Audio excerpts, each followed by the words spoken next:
How to assemble your Weber Original Kettle barbecue from box to build.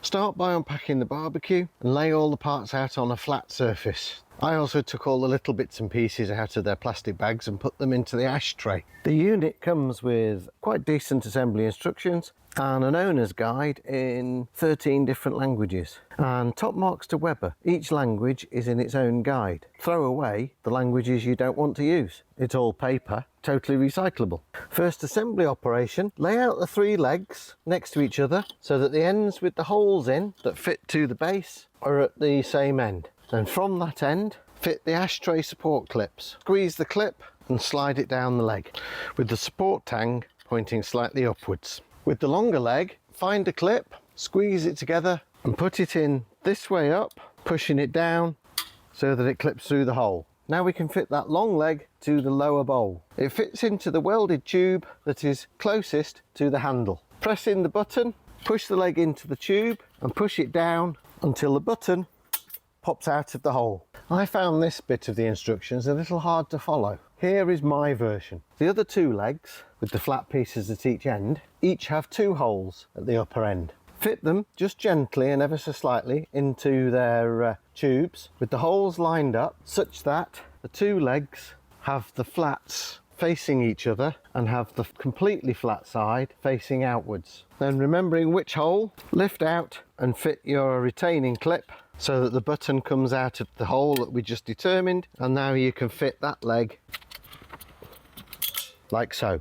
I did find that these legs were a little bit difficult to push in, so I pushed them down gently and wobbled them a little bit at a time just to get them there. Do that with both legs. And to make things a little easier later, at this point turn the tangs of the ashtray support clips towards the centre and keep them fairly low down or high up because we're looking at it inverted for now. Now we need to fit the lower triangular rack and leg support. Starting at the end with the hook, bring the triangle in horizontal and put the hook into the hole in the front leg. Then raise the rack up and bring it across and down so that the solid bar sits across the 2 wheeled legs, or what will be wheeled legs.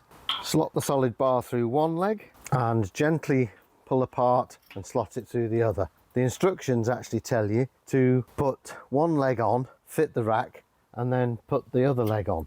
Next come the wheels themselves. Now, depending on exactly which model you've got and which model year, fit the wheels to the shaft. Then they will either come with a little cap that you need to knock onto the shaft to hold the wheel in place, or the later models, like this one, come with a split pin that goes through a hole in the axle shaft, followed by a little hubcap that simply clips into place. Repeat on the other side for the other wheel. And of course, top tip, if like me, you're putting this together on decking, don't drop that split pin onto the decking so that it falls through the decks. Pop the cap onto the end of the 3rd leg. It's only just a snug fit. And now you can turn it the right way up. It's starting to look like a barbecue. Bring the ashtray, bring it up level in between the legs, and then bring the supports up to meet it.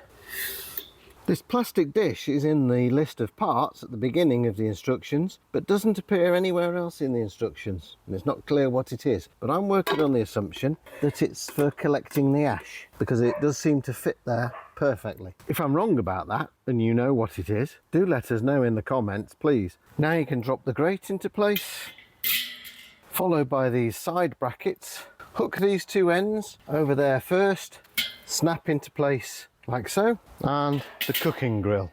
When you're removing the handle from the bag, take care not to misplace this screw.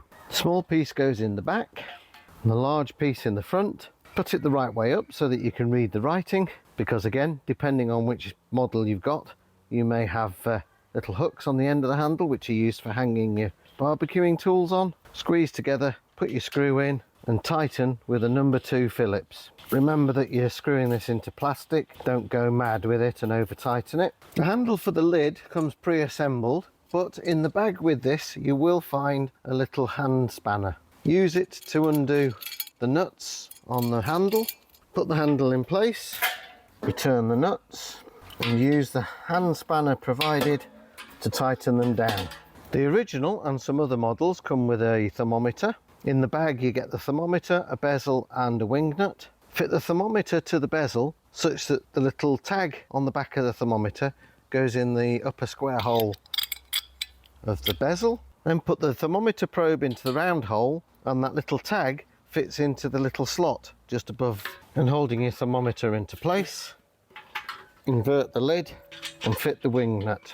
Nip it down. If it starts to hurt the ends of your fingers, that's tight enough. When you're using your barbecue, there's a hanging hook inside the lid there, opposite the thermometer probe, so that you can hang the lid. You can hang it pretty much anywhere except for where the front handle is, so you could use it as a bit of a windshield. Some people say you should do a burn-in. I'm not bothering and I'm hungry. If you got value from this video, consider supporting the channel in some way, and I shall see you next time.